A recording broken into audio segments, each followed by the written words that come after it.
네, 경기도 내 일자리 창출과 기업인과 구직자의 일자리를 이어주는 그런 기관이 있습니다. 일자리의 새로운 패러다임을 구축해 나가는 기관이라는데요. 올해 출범 7년 차를 맡고 있는 경기도 일자리재단입니다. 네, 재윤경 경기도 일자리재단 대표이사와 자세한 이야기 나눠보겠습니다. 어서 오십시오. 네, 안녕하세요. 네, 경기도 일자리재단 하면 모르시는 분도 좀 계시지만 기관 이름은 몰라도요. 잡아봐라는 플랫폼을 아시는 분들 꽤 있습니다. 회원 수가 좀 많다고요? 네, 작년에 100만 명에서 시작을 했는데요.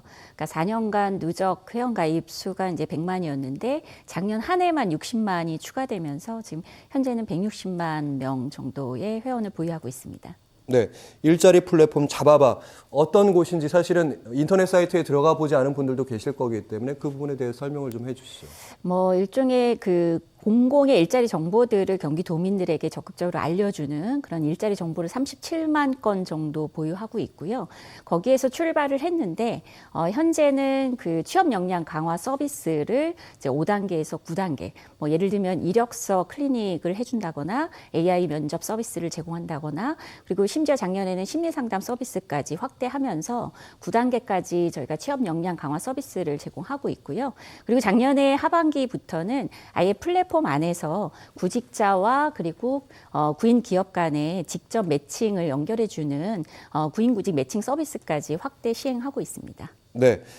가장 궁금한 건 이제 이렇게 인터넷 사이트에 잡아봐 인터넷 사이트에 접속을 해서 여러 가지 그러니까 어느 일자리들이 떠 있는지 확인도 할 수 있고 지원도 할 수 있고 거기다가 그 전문가로부터 그 취업 이력서 작성할 때 도움도 좀 받을 수 있어요. 네, 맞습니다. 그래서 취업 역량 강화 그 서비스라고 해서요. 저희가 이력서를 쓰거나 자기소개서를 쓸 때 저희가 전문가를 통해서 직접 클리닉 서비스를 제공을 하고 있습니다. 그리고 또 직업 상담사를 통해서 이렇게 구인 기업과 구직자 간의 일자리 매칭에 있어서 상담사분이 중간에서 전문가로서 이 매칭 서비스를 직접 하고 있습니다. 네, 잡아봐 홈페이지 내부에 이런 메뉴가 있습니다. 일자리 통합 접수 시스템이 있는데 이 서비스가 보니까요, 뭐 경기도 민원 서비스 우수 사례 경진 대회 등 여러 상도 받았고요. 중앙정부에서 우수 사례로 추천도 됐더라고요. 어떤 서비스입니까?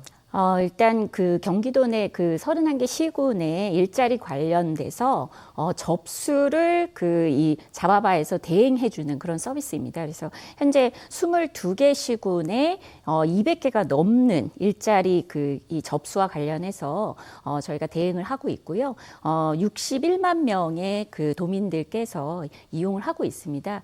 이 기능의 가장 큰 특징이 이전에는 이렇게 뭔가 공공의 정책 접수를 하려고 하면은 그 서류를 함께 제출해야 되지 않습니까? 네. 그 민원 서류를 제출을 할 때 민원인들께서 그 서류를 떼는데 많은 시간이 소요된다 이런 컴플레인이 좀 많았었는데요. 네네. 저희가 작년부터 행안부하고 같이 그 공공 마이데이터 사업을 지자체 산하기관으로서는 최초로 시행을 하게 됐습니다. 그래서 이 공공 마이데이터 사업에 의해서 이제는 민원인들께서 민원 서류를 직접 이 민원 부서에 가서 받아서 접수하는 것이 아니고요. 그냥 그 접수함과 동시에 바로 다운받아서 플랫폼 안에서 신청할 때 제출할 수 있게 됐습니다. 그래서 이전에는 뭔가 이렇게 공공정책을 신청할 때 하루 이상이 걸렸다면 네. 지금은 15초면 신청 접수가 완료될 수 있다는 점에서 굉장히 많은 도민들께서 편리함에 대해서 말씀을 하고 계시고요. 그리고 또 공무원분들 입장에서도 이 접수를 받고 나면 이분의 뭐 예를 들면은 가령 이분이 경기도민인지를 검증을 해야 되지 않습니까? 그렇죠. 예, 그 경기도민인지 검증하는 절차가 이전에 수작업으로 이루어졌다면 이제는 시스템 안에서 이루어지기 때문에 이 마이데이터 사업에 의해서 그 검증 작업의 시간이 116시간 정도가 절약이 됐다 이렇게 얘기를 하면서 많은 상을 또 수상하게 이룬 것 같습니다. 제가 잘 이해를 했는지 한번 확인해 주십시오. 추가 질문을 좀 드려보면 네네. 부천시면 부천시, 가평군이면 가평군. 네네. 여기 사는 주민이 내 개인 정보만 인증을 하면 나머지 뭐 필수 뭐 이런 서류 준비하십시오. 공공기관 떼오십시오. 이거 안 해도 된다는 말씀이에요? 그러니까 지금 현재 작년에는 초본만 일단 저희가 바로 이 마이데이터 사업 앱을 통해서 간편하게 저희가 접수할 수 있게 했고요. 올해는 몇 가지 서류를 더 추가 확대 시행할 예정인데요. 어쨌든 어떤 일자리 사업에 있어서 신청 접수할 때 가장 공통적으로 기본적으로 받고 있는 서류가 초본이거든요. 예. 이제 초본만이라도 서류가 간소화된 것으로 도민들께서 편리함에 대한 만족도가 굉장히 높았습니다. 네. 그리고 일자리 재단에서요, 생애 주기별로 적합한 일자리들을 추천하고 발굴하고 있다는데 청년층에 먼저 어떤 사업이 있는지 소개를 해 주시죠.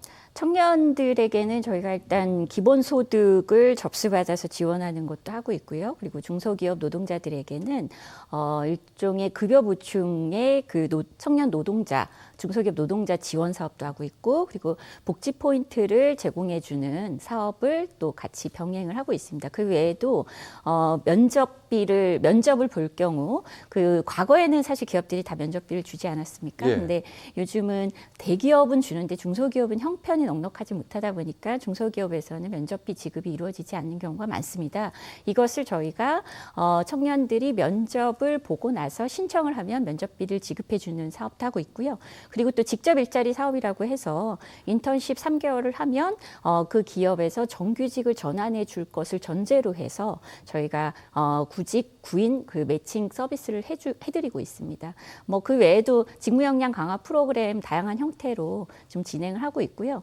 특히 작년에 주목할 점은 저희가 청년 사업을 하면서 네. 가장 중요하게 봤던 대목이 청년 당사자들이 사업에 좀 주도적으로 주체로 참여하는 것이 중요하다.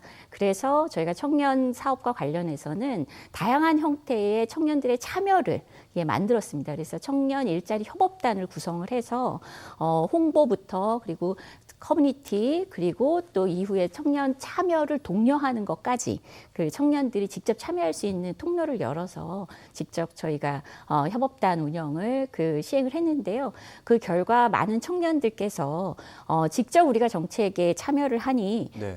그 정책에 대한 이해도도 높아지고 그리고 또 청년들에게 우리가 청년 정책 사업을 설계하고 제안해주고 있다라는 자부심을 느끼게 해준 것 같습니다. 그래서 작년에는 협업단 덕에 여러 형태의 청년 서포터즈들 덕에 청년 사업들이 굉장히 많은 인기를 끌었습니다. 네, 이거야말로 민간과 공공이 함께 협력했던 그런 사업이라고 볼 수 있겠고 민간의 신선한 아이디어들이 많이 참여됐을 것 같습니다. 맞습니다. 네. 그리고 저희가 청년에 대한 얘기했는데요. 중장년층 역시 고용에 대한 불안감을 좀 느끼는 분들도 계시고 아니면 제2의 직업을 한번 삼아볼까 이렇게 생각하시는 분들도 있을 것 같아요. 어떤 도움을 주십니까? 작년 초반까지는 저희가 중장년이 하나의 팀으로만 존재했습니다. 그래서 주로 이제 직접 일자리 사업, 그래서 한 6개월 정도, 3개월 정도 일자리를 이제 인턴십처럼 경험을 하시면 바로 정규직으로 전환하는 이음 일자리 사업 같은 거를 좀 시행을 했다면, 네. 작년 하반기부터는 저희가 행안부의 국비를 받아서 중장년층이 직접 모여서 그래서 일자리 상담도 받을 수 있고 그리고 중장년층 분들끼리 커뮤니티를 구성할 수도 있고 그리고 또 저희가 취업 역량 강화 프로그램을 다양한 형태로 준비해서 교육 사업도 이렇게 받을 수 있는 그런 공간을 작년에 마련을 했고요. 올해는 그래서 이렇게 직접 일자리 사업은 보통 이제 생계형인 경우가 좀 많거든요. 네. 생계형 일자리 사업인 경우가 많은데 올해는 중장년의 그런 일자리 수요는 굉장히 다양합니다. 생계형도 있을 수 있지만 경력이 충분한데 은퇴하신 분들, 이분들의 전직을 돕는다든가 아니면 은퇴하셨는데 사회공헌형 일자리를 갖고 싶다 이런 분들이 있을 수 있습니다. 그래서 이런 분들에게 맞춤형으로 저희가 중장년 분들에 맞는 다양한 수요에 맞는 일자리 사업을 전개할 계획을 갖고 있습니다. 네. 저희가 질문할 건 참 많은데 네. 시간이 많지는 않은데 일단 교육 사업 부분은 저희가 꼭 참고를 해야 될 것 같긴 하고요. 요즘 배달 노동자에 대한 관심도가 계속해서 높아지고 있고 여기서 해서 경기도 일자리 재단이 뭔가 선도 사업을 펼치고 있다고 들었습니다. 네, 배달 노동자들의 문제가 굉장히 심각하죠. 특수계층이어가지고 노동권에 대한 사각지대에 있다고들 얘기를 하죠. 그래서 뭐 이렇게 고용보험 가입도 사실은 의무화돼 있지 않고 산재 피해를 입었을 경우에도 이제 그런 그 상해 그 피해를 전적으로 개인 다 부담해야 되는 그런 여러 어려움들이 있습니다. 그래서 네. 경기도에서 그 이재명 전 도지사님께서 아주 적극적으로 그 산재보험이라도 도에서 지원을 해주자 이렇게 계획을 해서 저희가 그 사업을 수행하는 그 수행 사업을 그 시행을 했고요. 일자리 네. 재단에서 그러면 경기도의 배달 노동자에게 산재보험료를 네. 산재보험을 지원해주는 사업을 하고 있습니다. 네. 신청 아무나 하면 됩니까? 뭐 그렇죠. 예, 플랫폼 신청하면 노동자라면. 네, 맞습니다. 네, 이번에는 경력단절 여성에 대한 얘기도 해보겠습니다. 경력단절 여성에 대한 얘기는 오래전부터 나오고 있었고 여러 가지 사업도 하는 것도 아는데 일단 여성분들이 요즘에 창업을 준비하는 분들도 많다고 들었습니다. 네.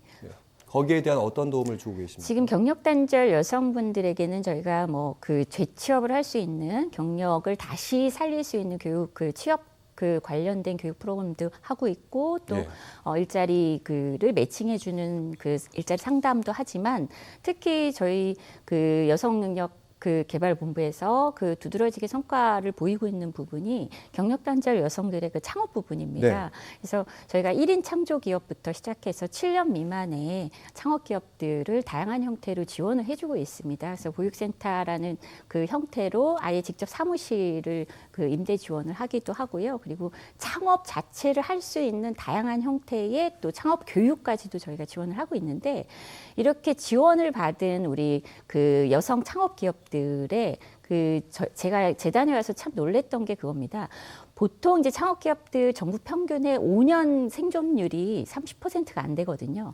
근데 우리 일자리 재단의 지원을 받은 창업 기업들의 5년 생존율이 지금 90%가 넘습니다. 그래서 굉장히 높은 성과를 내고 있고 안정적으로 창업을 통해서 인생의 또 다른 경력을 시작하고 있다라는 측면에서 굉장히 높은 이제 만족의 그 결과를 보여드리고 있습니다. 네, 더 많은 기업들이 혜택을 받아서 여성 취업과 창업이 더 활발하게 이루어졌으면 하는 바람이고요.